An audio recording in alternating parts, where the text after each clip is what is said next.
엄마! 가글 했는데 입에서 뭐가 나왔어! 그거 올리덴탈 체크 가글이라 그런겨.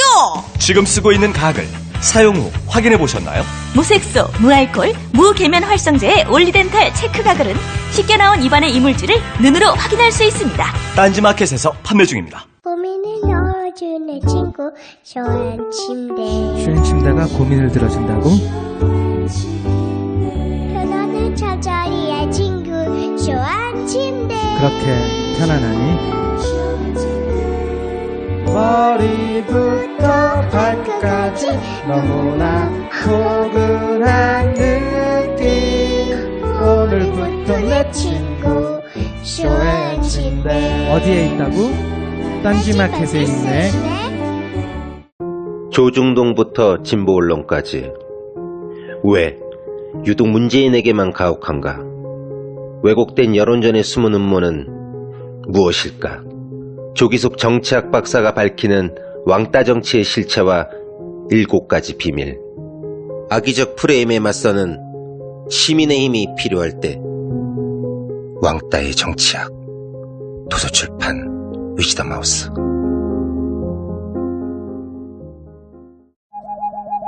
굶고 뛰고 땀 빼고 다 해봤다. 그래봐야 소용없었다. 다이어트는 결국 먹는 게 문제다! 동결건조 채소와 곡물, 단백질, 그리고 효소와 비타민, 미네랄로 만든 다이어트 전용 그린 스무디로 하루 한두 끼만 바꿔 드세요. 검색창에서 비타샵을 검색해주세요.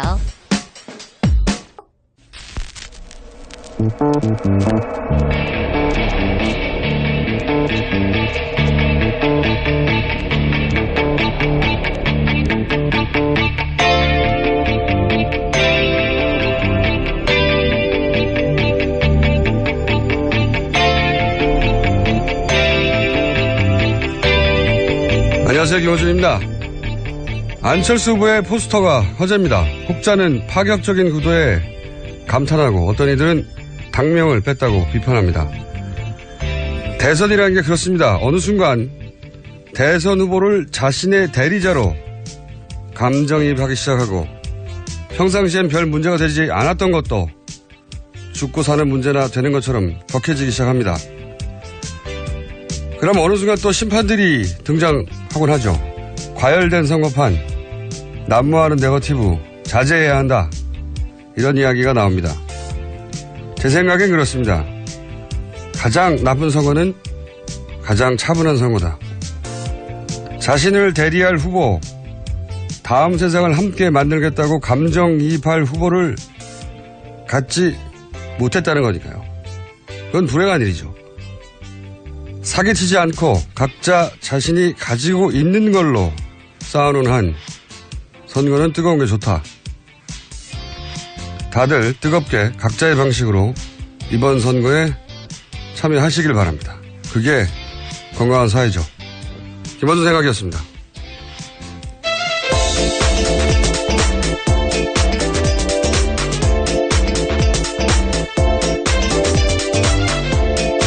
시사인의 김은지입니다. 네.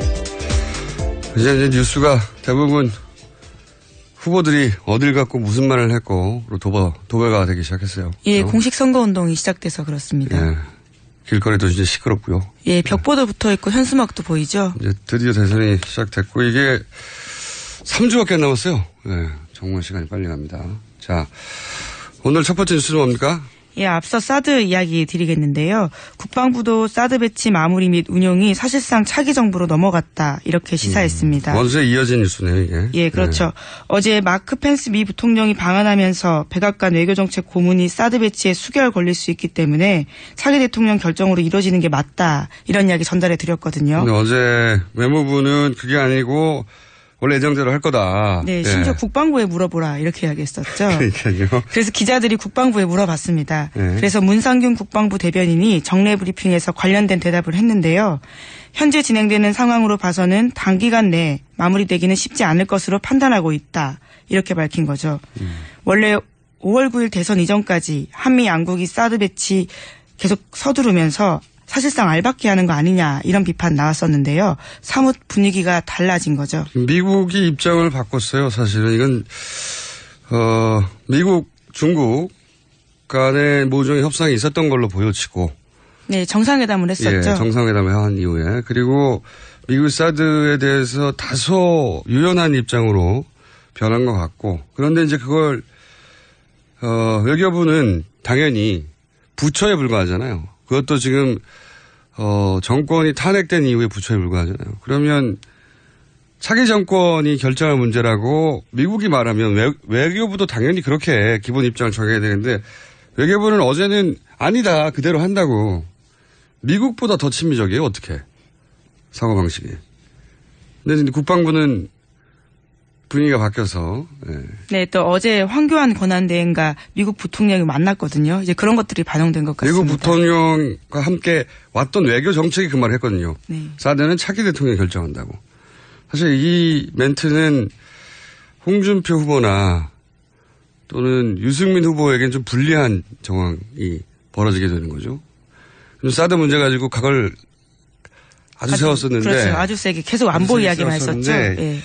이거는 뭐 문재인 후보가 운이 좋네요. 문재인 후보가 취했던 스탠스. 모호한 입장. 차기 대통령이 결정해야 한다 하고 딱 맞는 멘트가 나와서 이렇게 외교정책 고문이 말해줄 줄 몰랐겠죠. 예, 이건 운이 좋은 상황이긴 한데 여하간 사드 관련해서는 지금 우리가 지금 최근 몇 개월까지 알았던 거는 다른 상황이 벌어질 수도 있다. 미국의 입장 변화 때문이죠. 네, 자 다음 뉴스는요. 네, 어제 각 당 후보들이 선거 벽보 공개했습니다. 그중에서 가장 화제가 됐던 건 국민의당 안철수 후보의 벽보였는데요. 다양한 측면에서 칭찬을 받기도 하고 또 비판을 받기도 하고 있습니다. 디자인 자체에 대한 선호야 뭐 취향의 문제니까 논의로 하고. 예. 이게 대선이라는 게 엄청난 이슈들이 매일 뜨고 지거든요. 웬만한 건 하루 이틀 유지될 수가 없는데 그 속에서 화제가 됐다는 자체로 성공적이죠, 사실은. 네, 또 광고 천재라고 불리는 이재석 씨가 만들었다 이렇게 알려졌죠. 그래도 이제 국민의당이 마케팅을 잘했어요, 보니까. 이재석 씨는 나중에 인터뷰에서 실제 직접 디자인한 건 아니다. 뭐 가이드라인을 준 것 같은데. 근데 그 분을 전면에 내세우는 마케팅을 국민의당이 잘 했죠. 근데 이 선거 국민이라는 게 참 재밌는 게, 감정이입을 하기 시작하잖아요. 자기가 지지한 후보가 자기가 지지하는 사람인 걸 넘어서서 자기가 그 후보가 돼요. 심정적으로 어느 정도는. 그래서 유권자 자신이 상대 후보가 잘하면 자기가 불안해집니다. 불안해져가지고 상대방한테서 막 잘못한 걸 찾아내게 되죠. 억지로라도. 예. 아마 이 똑같은 포스터를 자기가 지지한 후보가 사용했으면 파격적이라고 막 또 홍보를 했을 거예요. 근데 다른 후보가 사용했는데 이게 화제가 되면 막 깎아내리고 싶죠. 사람의 마음이라는 게 어쩔 수가 없습니다. 사람이 그렇게 생겨 먹었어요. 예. 그리고 이제 당명 넣냐 마냐 가지고 또 없죠. 예. 논란이 됐는데 그건 뭐 그 당의 선택이거든요. 그 당의 전략이고 그로 인해서 득도 실도 있을 텐데 그것도 그 당의 몫인 것이고. 예. 근데 또 상대 당은 그걸 시비 걸 또 정치적 자유가 있어요. 왜 넣냐 왜 뺐냐. 이거 뭐 서로 치고받고 할 수밖에 없는 영역이고. 어쨌든 이 포스터는 제가 보기엔 국민의당 마케팅적인 승리다. 예, 저는 그렇게 생각이 듭니다. 다만 이제 추가적으로 사이드에서 후보 몸 사진과 얼굴 사진이 합성됐다고 나중에 또 좀 화제가 됐죠. 그리고 얼굴이 이제 좌우 반전을 시켰다. 뭐 이런 지적도 있는데 이 배우들이 원래 이제 광고 찍으면 예쁘게 만들어주는 리터칭 하잖아요. 디지털. 그렇죠. 예. 근데 저는 이렇게 목과 몸을 대선 후보를 분리해서 다시 합성한 거는 저는 개인적으로 반칙이라고 보는데, 개인적으로 그렇게 생각합니다. 예. 자, 마케팅적으로는 승리했다. 자, 다음 뉴스는요? 네, 이제 본격적인 공식 유세를 시작하면서요, 각 후보들이 전국을 다니고 있습니다. 그래서 그 후보들 일정을 좀 말씀드리면요. 네. 어제 문재인 후보 같은 경우에는 대구를 찾았습니다. 대구요? 예. 대구를 찾아서 이런 이야기를 했는데요. 이번 대선은 유능한 진짜 안보 문재인과 무능한 가짜 안보 간의 대결이다. 지금까지 가장 많은 군 장성 출신들이 나를 지지하고 있다. 이렇게 안보 문제를 다시 한번 강조했습니다. 문재인 캠프에서는 보수의 본진에 가서 가장 먼저 메시지를 던지겠다. 이런 전략인가 보죠? 예, 민주당으로서는 역사상 처음이라고 합니다. 공식 선거운동에서 대구에서 시작한 건요. 가장 약한 곳에 가서 먼저 시작하겠다. 예, 그렇죠. 일단 그러면 저희가 각 후보 유세 컷을 일부 마련했어요. 네. 대구 유세 컷 잠깐 들어보겠습니다. 우리 대구가 통합의 문을 열어주시기 바랍니다. 대구가 나서서 분열을 끝내주십시오. 통합을 시작하는 새로운 역사, 우리 대구가 서주십시오. 자, 대구에서 이제 문재인 후보 입장에서는 자신이 가장 약한 지역이니까 호소하는 멘트를 날린 것 같고요. 자, 홍준표 후보는요? 기호 2번. 예, 홍준표 후보는 어제 다양한 곳을 찾았는데요. 그중에서도 대구를 찾아서 이렇게 이야기했습니다. 좌파가 이번에 정권 잡으면 20년간 못 가져온다. 이렇게 이야기한 건데요. 또 우파가 분열돼서 1번을 피하려고 3번을 찍으면 그런 어리석음은 없어야 한다라면서 3번 뒤에는 친북 좌파 박지원 국민의당 대표가 있다. 이런 주장까지 했습니다. 박지원 대표 인터뷰 한번 해봐야 되겠다. 이 멘트에 대해서는. 여기서 2번 후보의 어려움이 있네요. 1번도 때려야 되고 3번도 때려야 되는, 지금 이번엔 다자구도가 되다 보니까 1번도 때리고 3번도 때리네요. 예. 네, 좌파 셋과 우파 한 명 대결이다. 이런 이야기까지 했습니다. 보수가 처한 어려움을 상징적으로 보여줍니다. 예. 1번 후보는 가장 약한 대구에 가서 유세를 먼저 시작했는데 2번 후보, 보수 후보가 대구에서 본진에서 시작할 수밖에 없는 어려움 상징적으로 보여주는 첫 유세였는데 여기서도 저희가 인서트 유세에 나왔던 멘트를 인서트를 좀 들려드리겠습니다. 첫 번째는 내 대한민국 안보를 지키는 안보 대통령이 되겠다고 했습니다. 두 번째, 대한민국의 서민을 지키는 서민 대통령이 되겠습니다. 홍준표 후보의 연설이 이렇게 길지가 않았어요. 예. 그래가지고 긴 멘트를 뽑아내지 못했고 저희가. 자, 그래서 2번 후보는 그런 일정으로 그런 멘트를 했습니다. 주 메시지 그랬고. 자, 3번 안철수 후보는 어디에서 시작했죠? 예, 서울에서 시작을 해서요. 또 전주, 광주를 방문했습니다. 호남에 공을 들였는데요. 어제 호남 가서는 이런 이야기했습니다. 호남은 제가 넘어졌을 때 손잡아 일으켜준 곳이다 라면서 이제 대통령을 만들어주실 시간이다 라는 이야기도 했고요. 또 민주당이 국민의당을 호남당이라고 조롱할 때 전국 방방곳곳에서 당당하게 국민의당에 표를 달라고 했다면서 대선 유세 첫날을 이곳에서 시작해서 호남의 압도적 지지를 바탕으로 대한민국 위기 구하겠다라고 말했습니다. 안철수 후보 입장에서는 최근에 아마도 최근 여론조사 발표상 호남에서 지지도가 문재인 후보한테 밀리는 것이 이제 불안했겠죠. 예, 그것부터 역전시켜야 된다고. 그래서 아마 전주, 광주 쪽을 중심으로 유세를 시작한 것 같습니다. 자, 이때 연설 저희도 좀 들어보겠습니다. 미래를 여는 50대 젊은 대통령 되겠습니다. 누가 더 좋은 정권 교체인지 선택해 주십시오.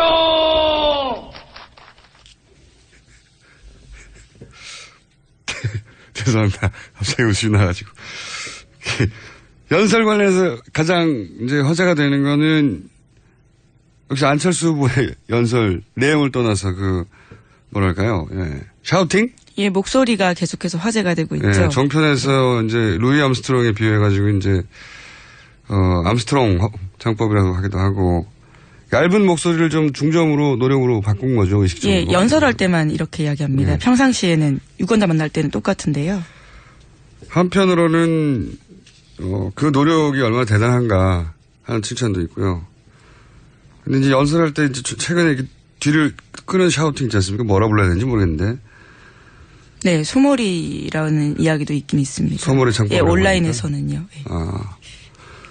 하여간, 저는 적응이 잘 안 되는데, 이걸 계속 하시는 걸 보면, 주변에서 이게 괜찮다고 해주는 분들이 많은가 봐요. 또 이 강철수라는 이미지를 밀고 있는데요. 네. 그것과 어울린다라고 생각하는 것 같습니다. 강해 보이는 이미지. 중정으로 바꾼 목소리까지는 저는 이렇게까지 노력했다. 스스로 연구하고 노력했다. 뭐 이렇게 평가하는 것에 동의하는데 마지막에 끄는 거는 저는 적응이 안 되거든요. 아무리 노력했다라고 하는 말로 덮어보려고 해도 잘 적응이 안 되는데 이게 이상하네요. 이걸 계속 쓴다는 거는 국민의당에서는 반응이 좋다고 생각하는 것 같은데. 계속 들으시면 적응이 되실 수도 있습니다. 그럴 수도 있겠습니다만 네. 저는 듣자마자 웃음이 나와서 죄송합니다. 안철수 후보 지지자들에게는 웃음이 나오면 어떡합니까? 예. 좀 어색한데 자꾸 또 한번 정해야 될까요? 자, 다음 뉴스는요? 네, 다음 후보는요? 예. 바른정당 유승민 후보는 인천 상륙작전 기념관을 출정식 장소로 삼았습니다. 거기서 인천 상륙작전처럼 대역전하겠다 이렇게 밝혔습니다. 아, 멘트가 그거예요? 인천 상륙작전처럼 대역전하겠다? 네, 그런 각오를 보인 거죠. 예. 보수 후보라서 이렇게 연결했나요? 인천 상륙작전도? 네, 그렇게 보입니다. 예. 이건 인상적인 멘트는 아닌데. 인천 상륙작전이 언제적 일입니까? 6.25 때죠. 그건 저도 알죠, 당연히. 예. 제 말은 확 와닿지 않는다는 거죠.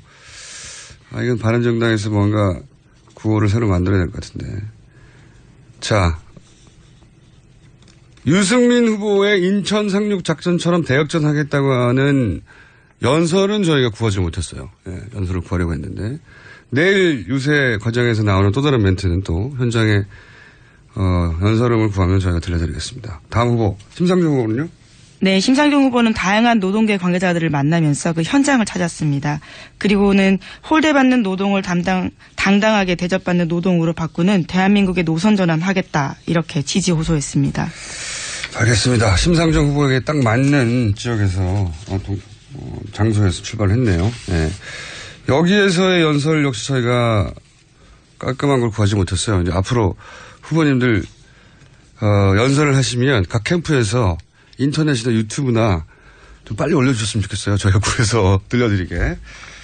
그리고 가능하면 좋은 음질로 저희가 매번 대선일까지 소개해드리려고 합니다. 자, 다음 뉴스는요. 네, 대선 21일 남았습니다. 비문 진영의 막판 단일화 여부에 관심이 쏠린다 이런 이야기가 벌써부터 세계일보를 통해서 나오고 있습니다. 남은 변수가 뭐냐 이런 거겠죠. 예. 네, 한마디로. 그래서 이런 뉴스들이 자꾸 많이 나오고 있어요. 이제 뭐 단일화가 어떻게 될 건지 등등등등 유사한 뉴스들이 많이 나오는데 일단 이걸 주시로 하고 마무리해 볼까요? 제3지대는 이제 사라졌다고 봐야 되죠. 예, 각 후보들 제3지대 이야기했던 후보들이 오히려 지금 각 캠프 진영으로 모인다라는 이야기가 돌고 있죠. 완전히 사라졌다고 봐요. 정운찬, 홍석현, 김종인 전 대표 이분들의 그 와해는 뉴스공장에서 정운찬 전 총리를 인터뷰하면서가 시작된 게 아닌가 하는 개인적인 네, 사두체제 말씀하셨습니다. 개인적인 이 인터뷰에 세 분이 안 모이더라고요. 예. 안타까움을 전하고 남은 대선 지형의 변수, 말실수 보통 등장하기도 하고, 혹은 특별한 개인 비리, 이런 게 없다면, 이제 남은 거는 후보 간의 합종연행. 연대. 이런 얘기 이제 하는데, 우선 이제 바른정당 내에서 이정구 정책위원장이 이분이 선대 부본부장이에요. 그러니까, 자신의 후보에 대해서 선대 부본부장이 본선 시작하자마자 사퇴부터 의기한 거란 말이죠. 대단히 잘못된 거죠, 사실은. 그런 문제의식이 있다 하더라도 자기가 생각하고 있다가 막판에 꺼내든지 이게 선거 시작하자마자 당내에서. 근데 참 희한한 것은 이게 표심이라는 게 단순하지가 않아서 저는 이게 유승민 후보에게 꼭 불리하게 작용한다고 단정할 수는 없다. 아까운 후보인데 저런 대우를 받다니 그럼 마음이 짠하잖아요. 예. 그 짠 표가 대단하거든요, 힘이. 그런 면도 있을 수 있다. 근데 이제 만약 이 방향으로 만약에 이정구 정책위원장이 얘기했듯이 계속 가면 바른정당 일부 의원들의 안철수 후보 개별 지지가 있을 수 있다는 전망도 나오거든요. 예, 데드라인 설정해놨습니다. 표 인쇄하는 29일까지는 결정해야 된다. 이런 이야기 했습니다. 근데 그게 안철수 후보에게 도움이 될지는 저는 의문이에요. 왜냐하면 이렇게 해서 모이는 보수표도 있겠지만 이미 이렇게 진작에 미리 얘기한 거라면 그 효과도 그렇게 높지 않을 것 같고. 만약에 정말 이걸 읽다가 마지막에 짠했으면 모르겠는데 진작부터 이런 얘기가 나오면 김 다 세죠. 그리고 그렇게 했을 경우 바른정당은 대선 후에는 존립 가능하겠나. 예. 안철수 후보에게도 바른정당에게도 제가 보기에는 크게 도움이 안 될 것 같은데. 예. 표심이라는 게 산수처럼 더하고 빼고 아니거든요. 그렇게 안 되거든요. 예. 그 다음에 남은 게 이제 보수 후보 단일화 얘기하겠죠. 그죠? 네, 그런 이야기도 나왔습니다. 정진석 자유한국당 공동선대위원장이 두 사람이 끝까지 성의 보이지 않으면 최후의 고민에 돌입하겠다. 이런 이야기했습니다. 그렇군요. 근데 저는 이 홍준표, 유승민 후보 안철수, 유승민 단일화 연대 이런 가능성은 지금은 거의 없었다고 보여져요. 이게 이런 가능성들을 계속 기사를 쓰시는 분들이 있거든요. 자신의 바람이 담겼거나 혹은 정치공학적으로 해석하거나 라고 보여지는 것이 실제 대선 후보들, 대선 기간에 대선 후보들을 직접 가까이서 만나본 적이 있는가 제가 의문이 드는 것이 이런 기사를 쓰는 분들에게. 왜냐하면 정치인들은 원래 마지막까지 자기 승리를 확신하는 이상한 부류거든요. 그런 부류들 중에서도, 그 그룹의 가장 윗자리에 선 사람들이 대선 후보들이에요. 그러니까 정치인들이 대부분 이제 만약에 3일 전에 지지율이 10%를 지고 있다. 그래도 막판 뒤집기가 가능하다고 믿는 특수한 뇌 구조를 가진 분들이에요. 네, 그런 생각이 아니면 출마하기 쉽지 않을 것 같습니다. 그러니까요. 네. 그러니까 마지막 순간까지 자신의 승리를 믿는 사람들만 실제로 그 판에 살아남고, 예. 자신이 믿지 않는 승리는 선거판에서 오지 않거든요. 예. 절대. 그런데 그 중에서도 가장 5년에 한 번 오는 큰 판에 마지막 승자가 된 사람들이 이렇게 쉽게 포기하지 않습니다. 절대. 예, 지금 두 사람 다 끝까지 완주하겠다 계속 이야기하고 있습니다. 제가 보기엔 끝까지 완주할 가능성이 연대나 단일화할 가능성보다 실제 이런 대선 기간에 이런 후보들을 만나본 적이 있다면 100만 배 크다는 걸 알 수 있어요. 그분들을 이렇게 포기하게 만들거나 주저앉게 만드는 건 엄청나게 어려운 일입니다. 엄청나게. 근데 후보 당사자가 포기하지 않는 한 공당이 선출할 후보를 어떻게 할 방법이 없거든요. 그래서 이런 시나리오들은 사실은 그냥 시나리오에 불과하고 실제로는 완주할 지금 상황에서는 오자 완주가 가능성이 다른 어떤 가능성보다 높다라고 전망하는 게 합리적이라고 봅니다. 자, 오늘 여기까지 해야 되겠네요. 네. 재밌는 뉴스들이 최순실 씨는 어떻게 됐나요 최근에? 여기까지만 해보죠. 네. 네, 최순실 씨 지금 재판 계속 받고 있는데 네. 어제 재판에서 이런 이야기했습니다. 고영태가 실세고 나는 허세다. 차은택도 나한테 다 뒤집어 씌웠다. 이런 주장을 해서 다시 한번 화제를 모았습니다. 고영태가 실세다. 고영태 씨가 어떻게 이걸 다 했다는 거죠? 박근혜 대통령을 어떻게 움직였다는 거죠? 자신은 그런 일을 알지도 못한다. 이렇게 이야기했습니다. 네, 최순실 씨는 여전하네요. 여기까지 하겠습니다. 지금까지 시사인의 김은지였습니다. 감사합니다. 여성 여러분, 골반이 삐딱하면 허리가 아파요. 아랫배가 나와요. 골반이 바로 서야 건강도 아름다움도 바로 섭니다. 바디로직을 입으세요. 토크밴드의 입체적인 탄력이 틀어진 골반을 바로잡습니다. 간편하고 확실한 골반 교정 타이즈 바디로직. 삐딱한 남성 골반에도 역시 바디로직. 바디로직의 효과를 못 느끼셨다면 100% 환불해드립니다. 자세한 환불 조건은 홈페이지를 참조하세요. 아무도 묻지도 따지지도 않고 가입하셨다고요? 보험은 너무 어려워요. 걱정 마십시오. 마이보험 체크가 도와드립니다. 1800-7917 마이보험 체크로 지금 전화주세요.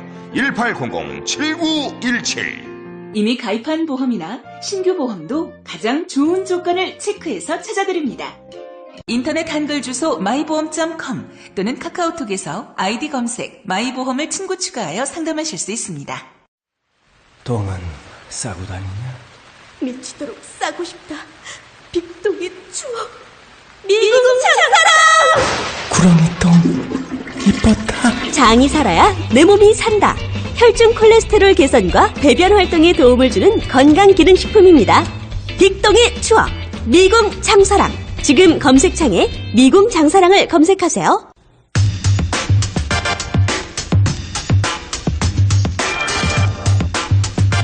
공식 선거운동이 시작됐습니다. 예, 더불어민주당, 국민의당 양당 1, 2위 후보 간의 공방도 점점 뜨거워집니다. 양 캠프 동시에 연결해서 주요 쟁점들 한번 들어보겠습니다. 문재인 후보 선대위 전략본부 부본부장 이철희 의원 연결됐습니다. 안녕하세요, 의원님. 네, 안녕하십니까. 예, 오랜만입니다. 라디오 목소리가 훨씬 듣기 좋네요. 네. 자, 그 얘기는 다음에 나누기로 하고요. 자, 국민의당 안철수 후보 선대위 유세본부장 문병호 최고위원님 연결됐습니다. 안녕하세요, 의원님. 예, 안녕하세요. 반갑습니다. 네, 반갑습니다. 네네. 자, 두 번을 동시에 연결했는데 각 방송들마다 나름의 규칙이 있겠습니다만은 저희가 앞으로 이제 공식 선거운동이 시작된 만큼 저희 나름의 규칙을 하나 정했습니다. 뭐냐면 동시에 연결하되 규칙이 없다. 그래서 상대방 말이 끝나지 않았는데 치고 나오셔도 되고 질문을 질문으로 대받으셔도 되고 그리고 화를 내셔도 되고 그거는 어디까지나 듣는 청취자들이 판단하게 하자. 가능한 네. 어떤 규칙도 없이 진행한다. 왜냐하면 이쪽에 한 번 주고 이쪽에 한 번 주고 이쪽에 30초 주고 이쪽에 30초 주고 하고 보통 그렇게 하는데 답답하지 않습니까? 그죠? 네. 두 분 모두 답답하시죠, 그럴 때. 자, 우선 이 최근에 지지율 갖고 말이 많습니다. 네. 두 분 다 선거도 많이 치러보셨는데 우선 이 지지율이 양자 구도가 무너졌다라고 하는데 문명호 최고위원님 일단 여기에 대해서 어떻게 생각하십니까? 여기서부터 시작해보죠. 양자 구도가 계속 되고 있죠. 지금 금주 초에 나온 조사에 의하더라도 거의 뭐 박빙의 조사 또 약간 차이 난다 하더라도 거의 양강 구도는 굳어진 것 같습니다. 이제 앞으로 이제 더 이제 안철수 후보가 치고 올라가야 되는데요. 뭔가 모멘텀을 만들려고 지금 여러 가지 계획을 세우고 있습니다. 이철희 의원님 들으시다가 중간에 치고 나오셔도 됩니다. 무규칙입니다. 네. 네. 뭐 양강이라 해도 굳이 아니라고 저희는 말하고 싶지는 않습니다만 숫자를 숫자대로만 보면 여론조사가 말해주는 숫자를 그대로 읽으면 1각 1중 3약이라고 보는 게 맞는 것 같은데 뭐든 상관없고요. 안철수 후보의 지지율이 최근에 좀 꺾인 거는 제가 볼 때 사실인 것 같습니다. 저희가 주목하는 거는 이겁니다. 안철수 후보 지지율의 급상승은 저 스스로 쌓은 게 아니기 때문에 조만간 조정기를 거치면서 빠질 거라고 봤는데 생각보다 좀 빨리 빠졌고요. 빠진 원인도 유치원 발언처럼 스스로 까먹어버려서 스스로 샀지 않은 지지율을 스스로 까먹었다. 이게 저는 상당히 의미 있는 흐름이라고 보고요. 그래서 저는 안철수 후보가 반전의 모멘텀을 쉽게 만들기는 어려울 거다라고 봅니다. 문 의원님 기다리지 않으셔도 됩니다. 예, 네.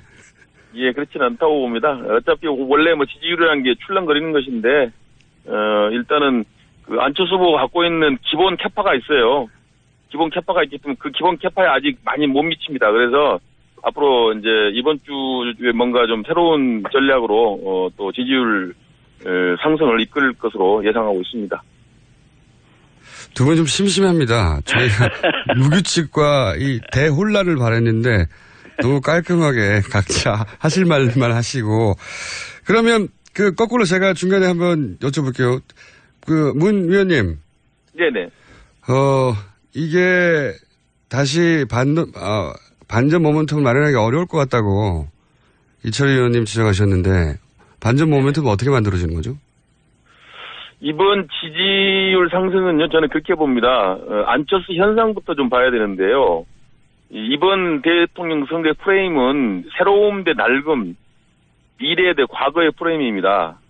그래서 지금 국민들께서는 이 낡은 대한민국 체제를 바꿔서 새로운 나라를 만들어야 된다. 이런 열망들이 강하게 잠재되고 있습니다. 그것들이 표출된 것이기 때문에 이것은 잠재적이고 단순한 지지율이 아닙니다. 이것은 커다란 쓰나미가 지금 몰려오고 있는데 그 맨 앞에 안철수 후보가 있다는 것이죠. 그래서 이 지지율이 출렁거릴 수는 있지만은 결국에는 그런 국민들의 어떤 새로운 나라 그리고 미래를 지향하는 대한민국을 염원하는 국민의 마음이 결국은 이제 집약이 돼서 안철수 후보의 지지율 상승이 결국은 이루어지고 승리할 것이다. 그렇게 보는 것이죠. 그래서 잠시 시큰거릴 수는 있지만은 대세는 지장이 없다. 대세는 안철수 후보가 쥐고 있는 건 틀림없습니다. 저도 지금 말씀하신 것처럼 과거 대 미래라는 것에는 동의를 합니다. 그런데 이 과거는 어떤 과거고 미래는 어떤 과거냐를 얘기를 해야 되거든요. 과거는 우리가 분열했던 과거고요. 미래는 세월호 이후의 대한민국, 탄핵 이후의 대한민국은 통합돼야 되는 거 아닙니까? 안철수 후보는 벙벙하게 미래만 얘기한다면 문재인 후보는 미래의 구체적인 상이 통합이다. 통합 정부로 가야 된다는 얘기를 하고 있기 때문에 과거 미래 이 대립구도로는 안철수냐 문재인이냐 거기에서 안철수가 우위에 있다라고 말하기는 어려운 거고요. 또 하나 제가 분명하게 말씀드리고 싶은 건 안철수 현상이라고 말씀하셨는데 안철수 현상이 처음 등장했을 때 안철수 후보는 20, 30, 40대에서 지지를 받았습니다. 그런데 지금 그 20, 30, 40대는 누구를 지지하고 있습니까? 지금의 안철수 지지와 안철수 현상은 완전히 정반대입니다. 이 현실을 직시하지 않으면 모멘텀이라는 건 만들어지지 않는 거죠. 현실을 좀 보시면 좋겠습니다.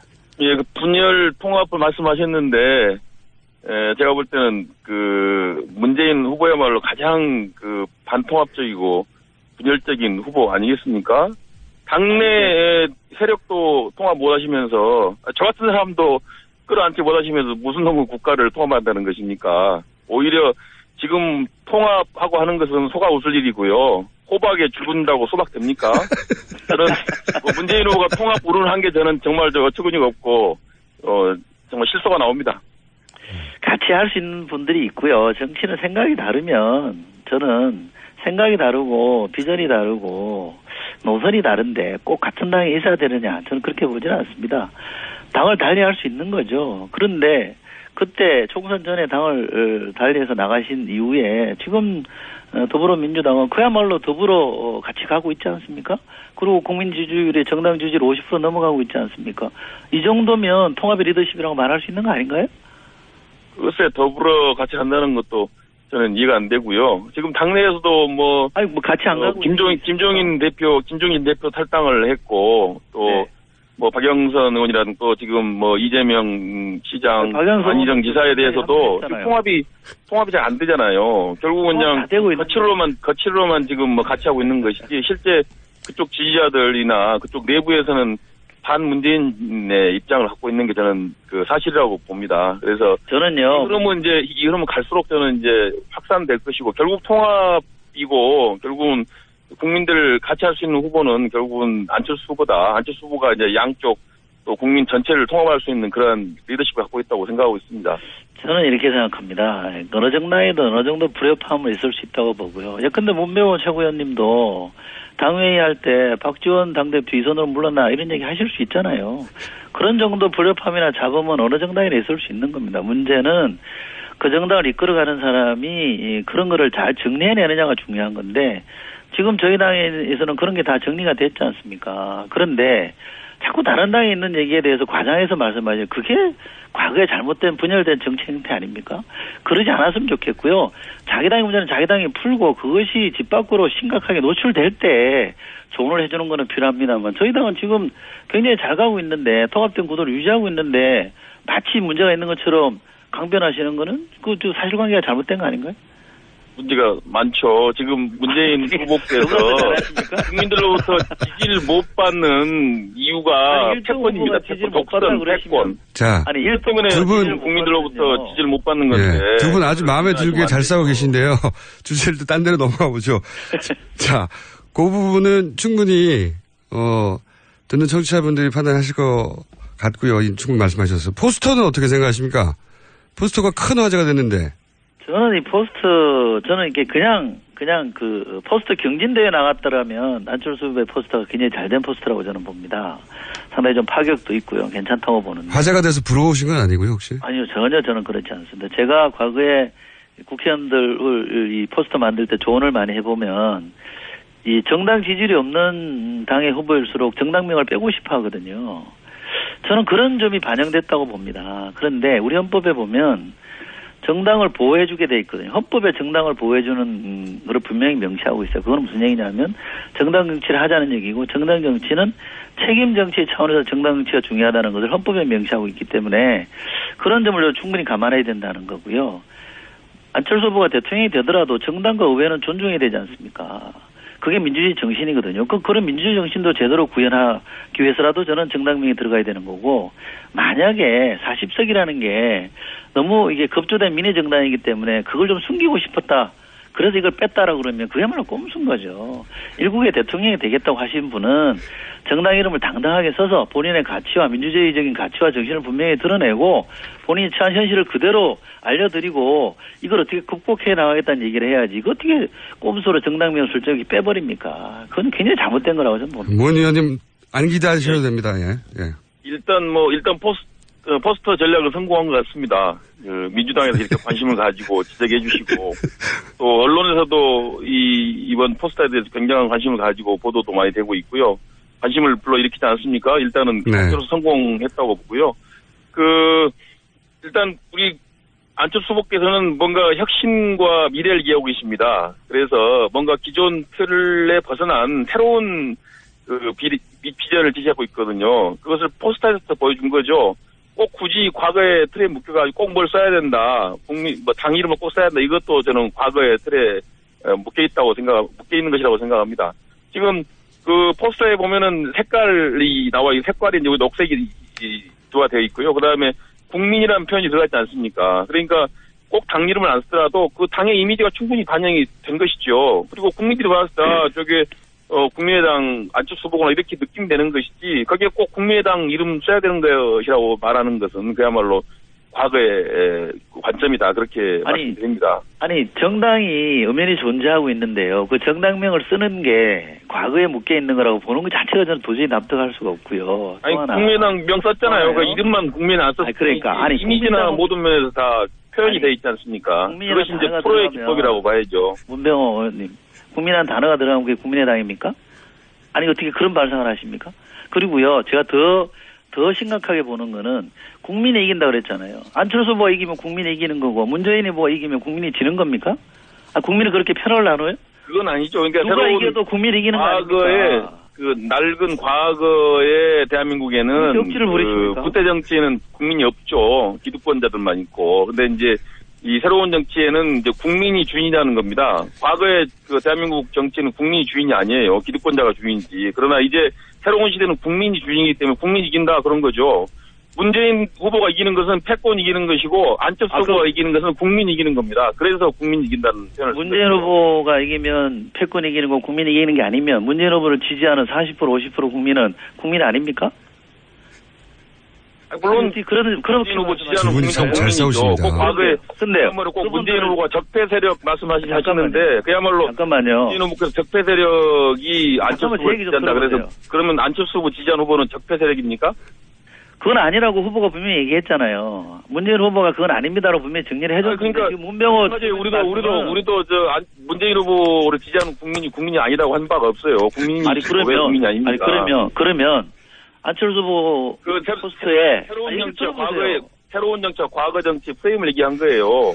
과거에는 과거 정치는 국민이 빠져 있는데 이제 새로운 정치는 국민을 앞에 세우겠다 그런 말씀을 한 거죠. 알겠습니다. 그건 알겠는데 그럼 국민이 주인이다 이러면 되잖아요. 두 분 안철수 후보가 이기면 국민이 이긴다. 이 등식은 의원님? 다른 후보가 이기면 국민이 지는 거라는 걸 해석이 되잖아요. 의원님 이제 충분히 하신 것 같고요. 네. 자, 다음 주제로 또 넘어가 보죠. 통합 얘기하고 하셨으니까 누가 지지선언이 이분한테서 누구에게로 갈까? 이 관심사가 되는 분 중에 가장 큰 관심을 받는 인물 중에 한 분이 김종인 전 대표입니다.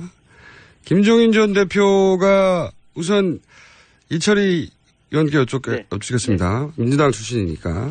김종인 대표가 문재인 후보를 지지할까요? 그건 지금 예단하기 좀 어렵고요. 저희는 이렇게 봐야 될 것 같습니다. 그러니까 김종인 전 대표와 문재인 후보 간의 개인적인 호불호나 앙금이 얼마나 남아있냐 이런 문제는 아니고요. 대선이라는 큰 판, 앞으로 5년을 이끌어갈 나라의 대통령을 결정하는 이런 순간에는 개인적인 호불호는 둘째 문제고요.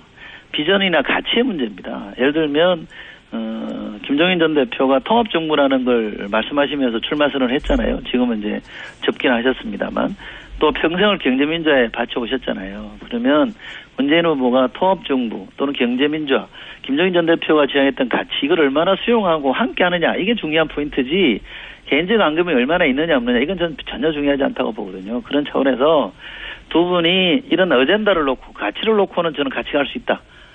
이거는 분명히 말씀드릴 수 있는. 지지선언은 안 나오는 겁니까 그럼? 아니 그거는 앞으로 지켜봐야 될 문제죠. 지금 제가 된다 안 된다 이렇게 예단할 수는 없죠. 예.